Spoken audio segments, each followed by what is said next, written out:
고린도전서 14장 1절부터 6절 말씀을 가지고 예언을 하려고 하라 라는 제목으로 하나님 말씀을 증거하겠습니다. 예언을 하려고 하라. 성경에 요한계시록이 있습니다. 요한계시록은 하나님이 말세에 일어날 일을 요한으로 하고 기록한 계시록입니다. 우리가 말세에 되니 때 많은 여러 가지 일들이 있고 세상을 점치거나 세상에 대해서 이렇게 말하는 사람들이 있습니다.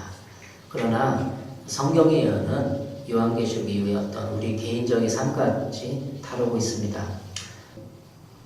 오늘 성경 14장 1절에 보면 특별히 예언을 하려고 하라 이렇게 말하고 있습니다. 예언을 하려고 하라고 성경은 말하고 있습니다. 우리가 교회 예언하면 미래를 말하는 것이라고 생각을 하는데 미래를 말하는 것이 아니라 하나님의 말씀, 하나님의 뜻을 전하는 게 정확히 더 하나님의 예언에 가까운 예언에 대한 뜻입니다. 교회는 예언에 대한 편견과 무지로 인해서 예언 사역을 하지 않거나 하려고 하지 않습니다. 오늘 성경 말씀 고린도서 14장 1절을 예언을 하려고 하라 말씀하고 있는데 이것을 예언을 무시하면 이 성경 말씀에 불순종하는 거고 교회가 하나님 말씀대로 제대로 살지 못하는 겁니다. 예언을 너무 어려워하거나 편견을 가지고 본다면 할 수 없지만 예언이 정확히 무엇인지를 안다면 누구나 예언을 할 수 있습니다. 또한 예언적인 삶을 살 수 있습니다.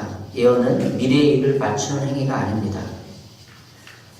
예언은 넓은 의미에서 하나님의 마음, 하나님의 뜻을 전해주는 데 있습니다. 설교도 일종의 예언 행위라고 할 수 있습니다. 설교는 하나님의 말씀을 풀어서 해석해 줌으로써 하나님의 이로와 뜻을 전해주는 것입니다.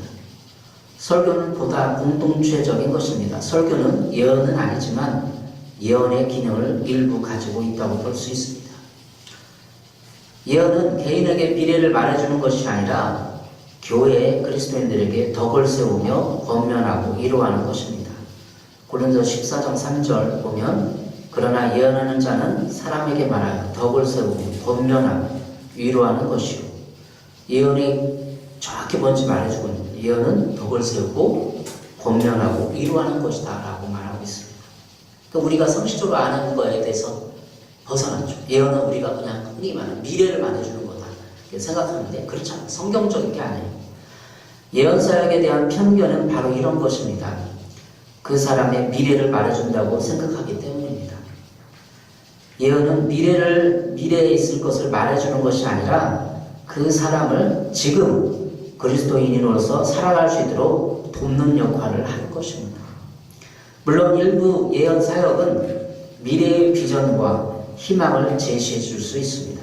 그러나 이것의 목표도 그 사람을 믿음으로 세워가는 것이지 점을 치는 것처럼 미래를 맞추는 것이 아닙니다.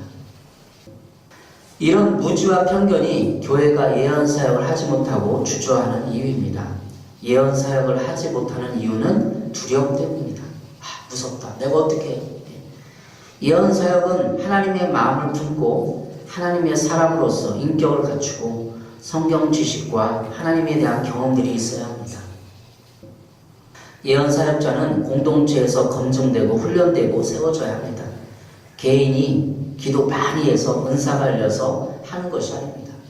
우리 한국교회의 지금까지 모든 역사적인 폐단을 살펴보면 개인이 그냥 기도를 해서 기도 많이 하다 막 방언 예언하고 기름 부음이 임해서 그냥 하는 거예요. 기도 옷 차리고 그냥 하는 거예요. 그러다 보니까 많은 문제점들이 생겼어요. 한 사람이 예언 사역자로 세워지기 위해서는 철저한 교회 공동체에서 순종과 인격을 검증받고 세워져야 합니다. 예언 사역자는 이렇게 교회에서 훈련되어지고 검증을 통해 세워지는 것입니다. 그러나 우리는 다 예언적인 삶을 살 수 있습니다. 예언 사역과 예언적인 삶은 다릅니다. 예언적 삶을 사는 사람이 예언 사역자로 교회 공동체에서 검증을 거쳐 예언 사역자로 세워지는 것입니다. 예언적인 삶은 공동체에서 자신의 속회, 구역 등 소그룹 안에서 사람들을 기도와 말씀으로 덕을 세우고 권면하고 위로하는 것입니다. 예언적인 삶은 믿음의 형제 자매들이 무관심하지 않고 다가가서 그들의 아픔과 고통을 덜어주고 위로해주며 말씀으로 용기를 주는 것입니다. 그러니까 예언하면은 그냥 막 미래를 점치고 알려주고 그런 것이 아니라, 하나님의 감동 그런 것이 아니라 공동체에서 말씀을 잘 묵상하고 이해하고 사람들을 말씀을 권면하고 위로해주고 용기를 주고 기도해주고 이런 것부터 시작되는 거죠. 그게 예언적인 삶이에요. 그래서 이기적인 사람은 예언적인 삶을 살 수 없습니다. 교회 와서 나만 복 받으면 돼, 나만 잘 살면 돼, 내가 믿음 생활 똑바로 하면 돼, 딴 사람은 관심이 없어요. 그럼 예언적인 삶을 살 수 없는 거예요. 교회 형제 자매들의 문제점을 가지고 중보 기도해 줄 뿐만 아니라 기도하다가 그 형제를 향한 하나님의 마음이 느껴지고 알아지고, 그래서 다가가서 야 힘내, 하나님 내가 기도해 보니까 너에게 하나님 큰일 할 거야, 믿음으로 승리하자, 이겨보자, 이렇게 말해주는, 이게 예언이에요. 그리고 권면하고 위로해 주는 것입니다. 우리는 다 이런 예언적인 삶으로 부르심을 받았습니다. 다 이렇게 해줘야 돼요, 교회에서. 그러니까 우리는 다 예언자가 될 수 있고 예언적인 부르심에 순종해야만 되는 거죠. 우리는 누구나가 이런 예언적인 삶을 살아야 합니다. 예언자가 되라는 것이 아니라 예언적인 삶을 살아라는 거예요. 거기에 개인의 문제에 빠져있는 사람은 형제자매의 이런 고뇌와 아픔을 좀 더 공감하기 힘들고 자신의 문제처럼 기도하기 힘듭니다. 나만 잘 살면 되지, 나만 믿음 생활을 잘하면 되지. 아니에요. 하나님은 교회 공동체로 부르시고 있어요. 우리는 다 이런 사람들의 입장과 아픔들을 가지고 주님 앞에 왕같은 제사장으로 부름받았습니다. 예언 사역에 대한 두려움이 많이 있습니다. 그렇죠? 예언하면 미래를 알려줘야 된다는 그런 강박관이 있어요. 뭔가 해줘야 된다. 그렇지 않아요. 그것은 예언 사역을 제대로 모르기 때문입니다. 예언 사역을 하기 전에 예언적인 삶, 하나님의 음성에 귀 기울이고 말씀 묵상을 통해 하나님의 계획과 뜻을 오늘 하루의 삶 속에 적용하고 실천함으로 예언적인 삶으로 구체적으로 실제가 되는 것입니다. 오늘 본문을 중심으로 예언이 교회에 어떤 역할을 하며 개인의 삶을 인도하고 치유하며 변화시킬 수 있는지를 여러분과 같이 살펴보도록 하겠습니다. 오늘 그냥 큰 주제는 예언사역의 기초예요. 예언사역의 기초는 뭐다, 이렇게 얘기할 수 있고 내 삶에 적용할 수 있는 거예요. 예언사역의 기초 첫 번째는 예언은 무엇인가 라는 것입니다. 예언은 무엇인가?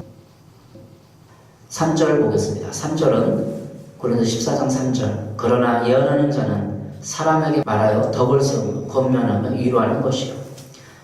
예언은 교회의 덕을 세웁니다. 이 덕이라는 단어는 헬라어 오이코도메입니다. 이 단어는 오이코스와 도메의 합성으로 기독교인의 몸으로 예정된 영적 건물을 말하는 것입니다. 덕을 세운다는 것은 다시 말하면 집을 세운다는 것으로, 오이코스가 집이거든요. 집을 세운다는 것으로 교회에 집을 세운다는, 교회 공동체 구성원들의 믿음을 향상시킨다는 의미입니다.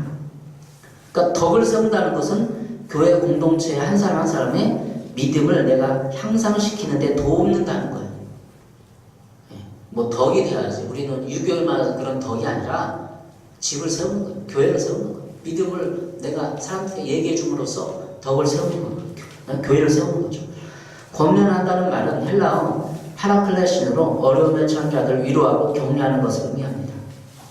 마지막으로 위로한다는 말은 용기를 북돋아 준다는 것을 의미합니다. 그럼 우리가 교회에서 다 집사님, 권사님, 목사님 부르신 말씀 다 일을 해야 돼요. 용기를 북돋아주고 위로하고 권면하고 교회를 믿음으로 세워가야 되는 거죠. 하나님의 말씀을 기초로 하는 예언은 이처럼 사람들에게 많은 유익을 주는 중요한 은사입니다. 이렇게 3절에서 말하는 예언은 그리스도인 누구나가 할 수 있는 것이요 또 해야만 하는 것입니다.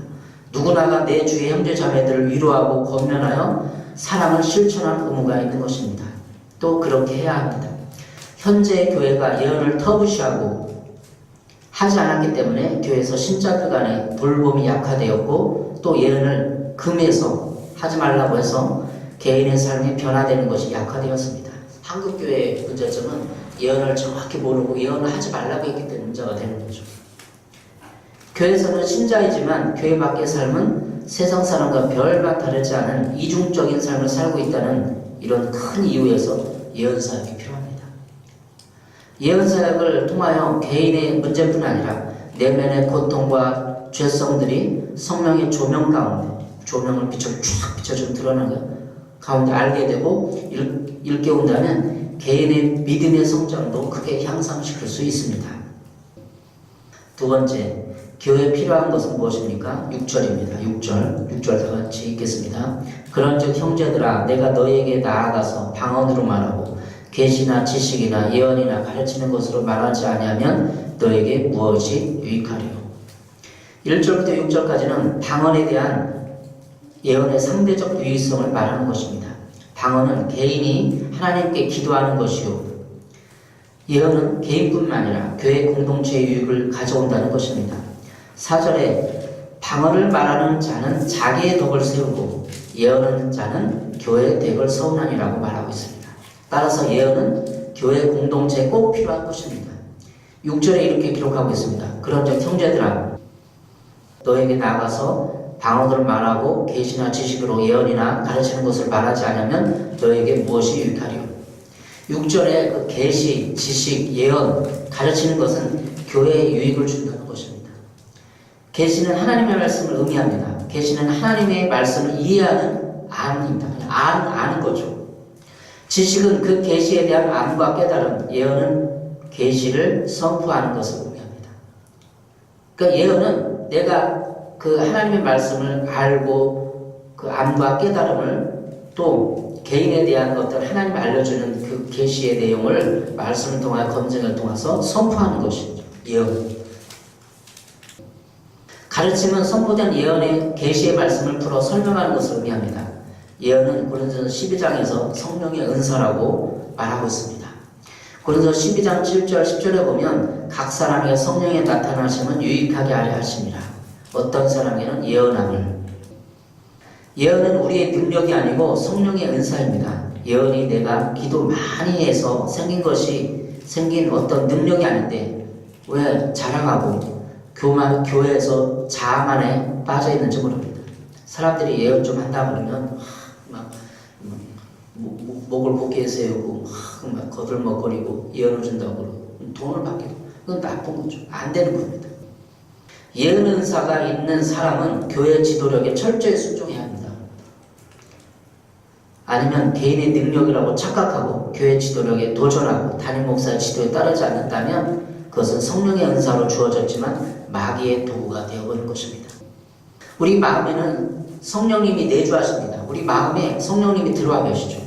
고린도서 3장 16절에 너희는 너희가 하나님의 성전인 것과 하나님의 성령이 너희 안에 계시는 것을 알지 못하느뇨.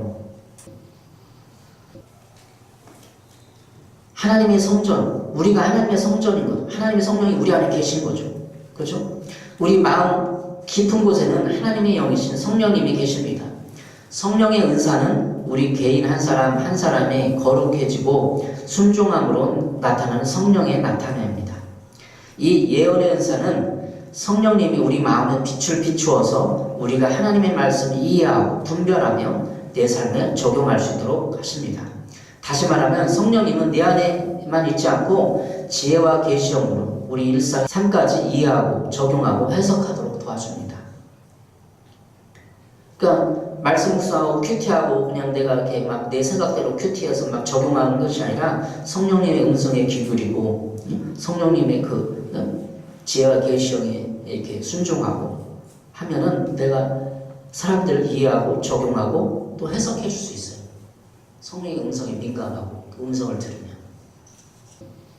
에베소서 4장 18절입니다. 그들의 총명이 어두워지고 그들 가운데 있는 무지함과 그들의 마음이 굳어짐으로 말미암아 하나님의 생명에서 떠나있도다. 우리 인간의 상태, 사람들의 상태가 총명이 어두워졌다는 거죠. 그 총명이 어두워졌다는 건 영적인 분별하고 삶을 살아가는데 어두워졌다는 거예요. 에베소서 4장 18절의 그 사람들의 상태를 생각해 보십시오. 마음이 상처로 인해 굳어져서 총명이 어두워지고 하나님을 아는 것이 무지합니다. 그러니까 일상 삶을 살아가는데도 왜 사는지도 모르고 막 감정이 휘적거리고 분별 없이 그냥 세상의 것이 부럽고 그런 거죠. 그리고 이런 사람들은 자신이 훌륭하다고 착각합니다. 나는 뭐 범죄한 것도 없고 남을 해코지한 것도 없고 도둑질한 것도 없어. 이 정도 훌륭해. 그렇게 다 세상 사람을 살아가고 있어요. 우리도 마찬가지. 이 정도면 훌륭해요. 그렇죠? 그것은 그들이 진정한 진리의 잣대를 모르기 때문이다. 마음의 깊은 내면에서의 죄성이 꿈틀거리고 있는데 그들은 보이지 않는 현상만 보고 자신의 진정한 마음의 의도를 깨닫지 못합니다. 예수님이 와서 그랬잖아요. 여자를 보고 음욕을 품은 자마다 다 가늠했다. 그러니까 마음이 품은 것까지도 죄라고 생각을 안 하는 거예요. 이러한 자연인의 상태와 우리 그리스도인의 상태를 지혜와 계시의 영이신 성령님이 조명하여 우리에게 예언을 할 수 있도록 도와주시는 것입니다. 예언 사역을 통해 하나님이 보는 관점으로 자기 자신을 보게 됩니다. 아, 내가 이렇게 마음의 순고까지 이렇게 있는데 하나님이 이렇게 보시는 것처럼 내가 내 자신이 죄인인 것처럼 보게 되는 거예요. 에베소 1장 17절 18절에 우리 주 예수 그리스도의 하나님 영광의 아버지께서 지혜와 계시형을 너에게 주사 하나님을 알게 하시고, 지혜와 계시형을 통해서 하나님을 알고 하나님을 알면 내 죄성이 보이는 거예요. 아, 내가 이렇게 막 여자를 보고 음녀를 품었다. 아, 막 누굴 죽이고 싶었다. 그러면 살인하잖아. 살인인 걸 알고 있잖아. 그 내가 마음에 알게 되는 거죠. 에베소 1장 18절 너희 마음의 눈을 밝히사. 지혜와 계시형으로 우리 마음을 밝혀서 내 자신을 알고 다른 사람을 알게 해주는 거예요. 그죠? 예수님도 이 땅에 오셔서 많은 권능들을 했지만 사람은 그냥 아는 거예요. 예수님의 제자들은 야, 저 속에 간사한 것이 없다. 그냥 알잖아요. 내가 무화과나무 있을 때 내가 봤다. 그냥 멀리 있는 사람들의 생각과 마음까지 그냥 아는 거예요. 이해하는 거예요. 예수님의 성령님 그 지혜와 계시니 그 자체니까 진리니까 사람들을 아는 거죠. 그래서 교회에서 필요한 것, 우리에게 필요한 것은 예언사역입니다. 세 번째로 예언사역의 기초. 예언은 믿는 자들을 위함이다. 22절에 말하고 있습니다. 22절 제가 읽어보겠습니다. 그러므로 방언은 믿는 자들을 위하여 아니하고 믿지 않은 자들을 위하는 표적이나 예언은 믿지 않는 자들을 위하지 않고 믿는 자들을 위함이니라. 예언은 믿지 않은 자들을 위하지 않고 믿는 자들, 우리 그리스도인을 교회에 다는 사람을 위해서 있는 것입니다. 교회 예언은 세상에 믿지 않는 자들을 위하여 하는 것이 아닙니다. 하나님의 위로와 격려 그리고 교회 믿음의 사람들을 세워가기 위한 목적인데 어떻게 믿지 않는 사람들에게 하나님의 가치관을 설명하고 위로하겠습니까? 말도 안 돼요. 믿지 않는 사람들을 딱 갖다 놓고 어떻게 하나님의 말씀을 위로하고 권면하겠어요? 그 사람 가치관이 다른데 인생을 사는 가치관이 틀리잖아요. 근데 될 수가 없는 거죠. 그렇게 예언은 점이나 미래의 일을 말해주는 것이 아닌 분명히 교회 공동체를 세워가며 신자들을 위로하고 천국 갈 때까지 믿음의 삶을 격려하고 독려하기 위해서입니다. 세상에 많은 예언서가 있습니다. 노스트라다무스의 예언서, 또 정감록 이런 예언서 막 인터넷이라든지 이런 게 막 떠들고 막 얘기됐잖아요. 그 예언서들 미래의 일을 내다보기 위해서 개인이 기록한 것이 많이 있습니다. 그렇죠? 또 어떤 스님은 우리 한국이 통일이 오려면 어느 산이 충청도 어느 산이 호수가 되어야 한다고 예언을 했다고 합니다. 근데 그 산이 진짜 호수가 되었어요. 댐을 건설해서. 네.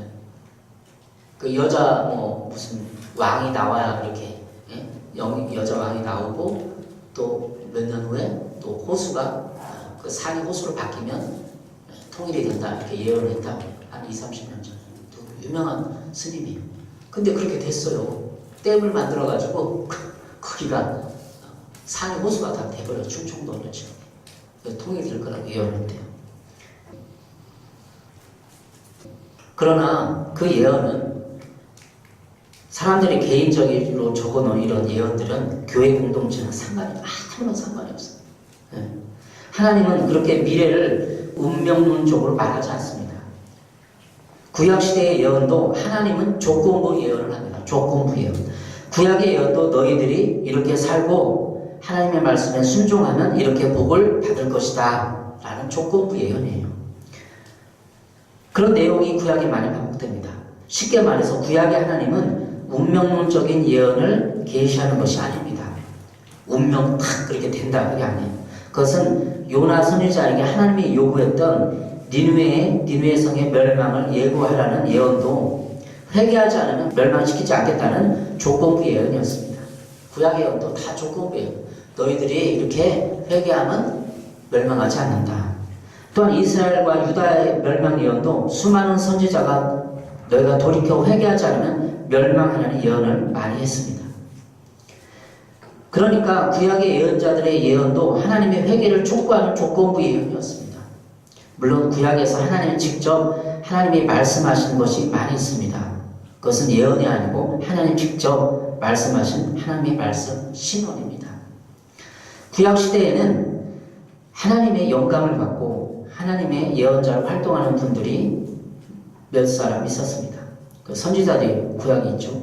그러나 그 선지자들도 그 이스라엘 나라의 그 백성의 수에 비하면 몇 명, 그냥 구약의 선지자 몇 명, 극소수였습니다.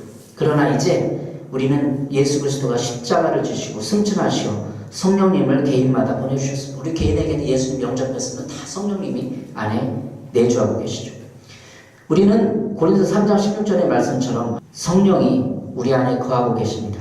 그러므로 우리는 성령님의 조명 아래 성령님의 은사로서 지혜와 계시형으로 사람들을 이루하고 권면하여 교회를 세워가는 믿음의 사역을 감당하게 되는 것입니다. 따라서 우리는 교회 공동체로서 예언을 하고 훈련받고 이웃을 섬겨야 합니다. 네 번째로 예언사역의 기초 네 번째는 마음의 숨은 일들이 드러나 하나님의 살아계심을 전파한다는 것입니다. 25절 제가 읽겠습니다. 그 마음의 숨은 일들이 드러나게 되므로 엎드려 하나님께 경배하며 하나님이 참으로 너희 가운데 계신다 전파하리라. 예언을 받으면 그 마음속에 숨은 일이 드러나게 됩니다.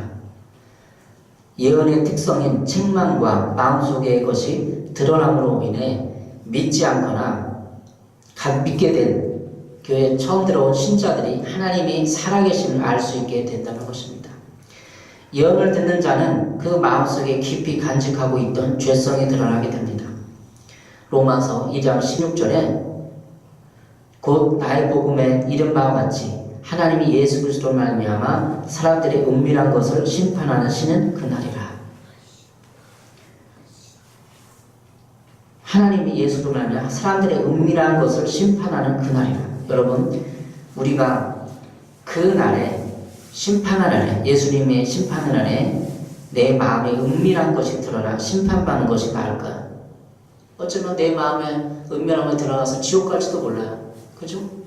예수 그리스도를 통해서 믿음은 구원을 받습니다. 그러나 내가 하나님 앞에 은밀하게 이렇게 드러나는 그런 건 죄악된 것이 하나님 예수님 앞에 가서 드러난다면 얼마나 고통이겠어요. 이곳에서 예언을 통해 내 죄성과 의도가 드러나고 회개되어 하나님 앞에 가는 것이 더 낫지 않겠습니까? 마음속에 숨은 의도와 내 죄성은 마음을 연구하는 심리학적인 것이 많이 있습니다. 우리는 교회에서 죄성과 영적인 것 그리고 죄를 이야기하지만 심리학에서 이러한 마음의 상태와 현상들을 심리학용어로 이야기하고 있습니다. 우리가 이런 영적 예언의 영역을 이해하고 훈련하는데 심리학의 도움을 받아 이해할 수 있습니다.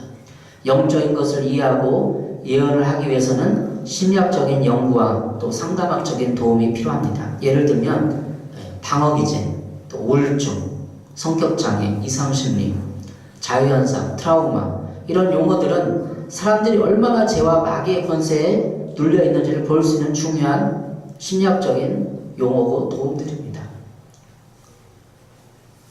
우리는 예언을 훈련받기 위해서는 내정치와 심리, 상담학적인 지식들이 활용될 수 있음을 알아야 합니다. 지난 교회 역사에서 예언자들이 그렇게 행한 이유는 자신의 심리를 파악하지 않고 영적인 체험과 신비들로만 사람들을 이해하려고 했기 때문입니다. 내가 어떤 영안이 열려서 기도 많이 해서 예언의 능력이 임해서 막 사람들 보고 내가 뭘 체험하고 귀신을 보고 능력이 임하고 이런 것만 얘기하는 거예요. 그러니까 사람들이 마음에 진정한 그 범민과 고통과 고뇌를 이해하지 못하는 거죠. 그 우울증이 있는 사람들을 전인적인 접근을 보는 것이 아니라 그냥 귀신에 들렸다. 귀신이 잡고 있다. 여러분 우울증 있는데 귀신이 잡힌 거예요? 그냥 우울증이라고요. 심리적인 고통이라고요. 그 귀신과 마귀에 눌려 있는 사람이라고 생각하고 예언하고 기도를 했기 때문이에요. 이렇게 심리 상담학적인 이해와 연구가 예언 사역을 하는데 필수이거나 예언 사역을 극단적으로 가는 것을 막아줍니다. 그러니까 지금은 목회자들이나 모든 우리 상식적에서 심리학이라든지 상담학적인 상식들이 많이 있어요. 다 있어요. 그걸로 사람들의 마음을 이해하고 그거에 예언 사역을 갖다가 도움을 받아서 할 수 있어야 돼요. 그냥 교회에서 예언한다 그러면 귀신 들렸네, 귀신 들려서 뭐 이렇게 얘기하면 안 되는 거죠. 이렇게 심리 상담의 지식과 이런 모든 것들 지식이 우리의 마음을 또 예언하는 사람들의 마음을 정신 건강을 이해하고 독성과 독단에 빠지지 않도록 도울 수 있습니다. 최소한 예언 사역을 지도하는 지도자는 목회 상담학적인 연구와 실력이 요구됩니다. 발달 심리학의 사람들을 이해하는 것과 한 사람이 교회 공동체에서 심리와 인격이 형성하고 성장하고 예언 사역자로 세워지는 것은 불가분의 관계에 있습니다. 예언도 사람들의 은밀한 죄성에 관한 것을 다루는데 목회 상담학적인 이해와 접근을 지도자에게 꼭 필요할 자질입니다. 그러나 우리가 부덕이 무섭다고 장 안 담그면 안 됩니다. 그죠? 장은 꼭 담궈서 김치에 뭐 이런 거 음식에 넣어서 먹어야 되는 거예요. 교회 사역할 때도 필수예요. 그 부덕이 무섭다 장은 예언 사역이 힘들고 두렵고 그래서 교회 안 하면 안 돼요. 현재 미래를 교회하는 재림을 준비하는 마지막 때의 교회는 예언 사역이 필수고 그 예언 사역을 통해서 모든 사람을 검증해주고 세워야 돼요. 여기 교회에서 예언 사역이 없으면 백성들이 믿음의 가족들이 반자해하고 그 목회 지도력에 도전을 걸고 목회자를 쫓아내고 이렇게 비일비재한 거죠. 왜? 사람들의 마음을 어루만져 주지 못하니까. 명예 병에 걸렸는데 그 병을 치료해주지 못하니까 사람들이 방해를 들고 타락하고 힘들어하고 교회가 분열되고 그러는 거죠. 지금 현대 교회는 또 미래를 재림을 준비하는 교회는 예언사역이 필수예요. 예언을 해야죠. 미래를 춤추는 것이 아니라 그 사람의 어루만져주고 위로하고 고통을 합니다. 이제 교회 예언사역은 그렇게 무섭고 두려운 것도 아닙니다. 상담학적인 심리적인 그런 지식과 도움으로 사람들을 볼 수 있기 때문입니다. 교회의 본질적인 사역임을 발견하게 됩니다. 예언은 이제 교회 사역에 있어서 중요하게 요구되고 있습니다. 교회가 교회되지 못하는 시기에 사람들의 은밀한 마음의 상태를 읽고 그 마음을 변하게 도우며 위로하고 격려하는 사역이 꼭 필요하게 되었습니다. 이 시대가 사람들의 필요가 너무 다양하고 시대적인 공허와 허물로 인해서 사람들은 지금 영적 방황 상태입니다. 개인 한 사람 한 사람은 목회적 돌봄이 필요하고 또한 자신들의 마음을 위로하고 격려해줄 상담자를 찾고 있습니다. 그러나 이런 예언사역도 교회의 공적 예배와 기름 부음 가운데 있어야 마귀의 공격과 방해를 더 쉽게 방어하고 대적할 수 있습니다. 교회에서 상담자 활동하고 많은 게 있어요. 그러나 그 상담도 그 얘기를 들어주고 풀어주는 것도 한계에 있어요. 한계. 내가 어떻게 개인의 삶이 한 사람 얘기를 들어주고 모든 영적인 걸 풀어줍니까? 안 돼요. 이거는 예언사역은 성령의 사역이에요. 성령님이 와서 예배 공적 예배 가운데 기름을 붓고 그 사람을 만져줘야 되는 거예요. 그냥 내가 상담사하고 자격이 있다고 상담해서 다 풀어주면 심리 상담사 다 가면 사람들이 다 변하고 다 풀어줘요. 안 해요. 그냥 한계가 있어. 한계가. 그래서 교회의 예언사역은 이 상담사역은 성령의 사역이어야 되는 거예요. 성령의 능력과 성령의 안무로 그 사람을 만져주고 성령이 터치를 해줘야 되는 거예요. 개인은 아무런 힘이 없어요. 아면 상담사 자격증이 있으면 뭐합니까? 그 사람이 안 듣는데 거부해버리면 끝나는 거예요. 그냥 방어기자로 나 안 하겠다 그러면 딱 끝나는 거예요. 못하는 거예요. 그 사람이 그 마음을 어떻게 할 거예요? 성령으로 능력으로 성령의 음성 그걸 만져줘야 되는 거예요. 방어기자로 무서우면 사람들이 거부를 해요. 이 심리학적으로 저항한다는 거 상담 저항하는 거죠. 내 내면이 너무 두렵고 내가 내 죄성이 너무 깨달은 게 싫고 거부하고 이 상담학적으로 저항한다. 저항해 사람들이. 상담을 해보면 다 저항해. 다 아니라는 거예요. 거부하고. 그걸 어떻게 뚫고 나갈 거예요? 성령의 능력으로 기름 붓고 보혈의 능력으로 또 성령의 은사로 터치를 해줘야 되는 거예요. 제가 성담학적인 자격증이 있지만, 목회성 자격이지만 사람들이 다 거부해요. 대부분 다 방어를 해요. 얘기를 해주고 해주고 하나님 음성 이렇게 얘기해주면 대부분 다 방어를 해요. 그래서 성령의 능력이 필요한 거예요. 예언은 성령의 은사이므로 성령의 기름 부음이 있는 사역 현장에서 더욱 쉽게 예언될 수 있습니다. 14장 29절과 31절은 예언 사역을 하는 방법을 말해주고 있습니다. 예언은 어느 한 사람이 어느 한 사람에게 말해주는 것이 아닙니다. 그것은 공동체에서 두세 사람이 모인 곳에서 해야 시험에 드는 것을 막을 수 있습니다. 29절입니다. 14장 29절. 예언하는 자들은 둘이나 셋이나 말하고 다른 이들은 분별할 것이요. 31절입니다.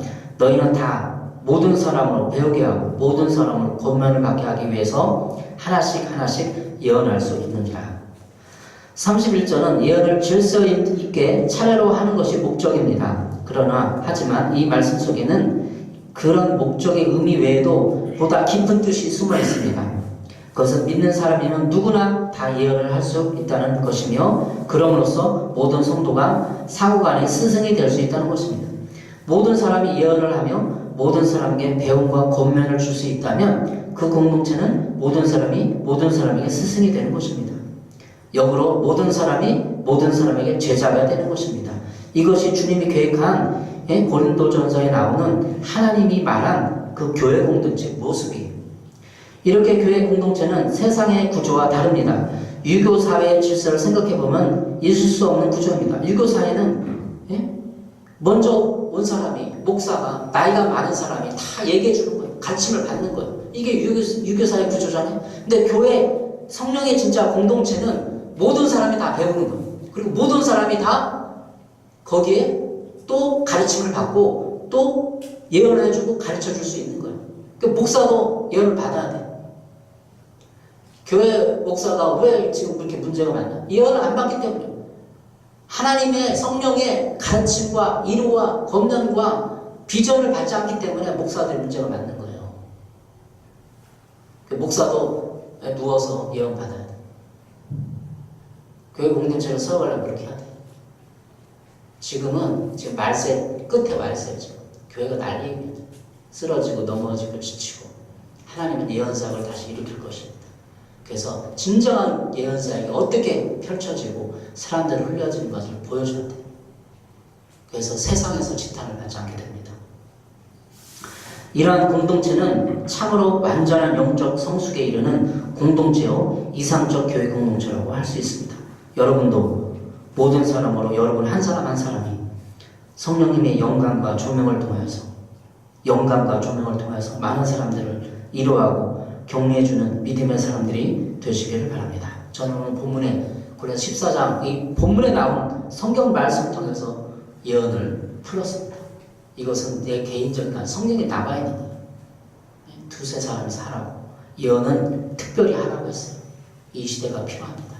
여러분도 순종하고 다른 사람에게 예언적인 삶을 사시고 위로하고 권면하고 그 사람을 때로는 하나님의 마음으로 책망하며 다시 일으켜 세우는 사역에 동참하시기를 바랍니다.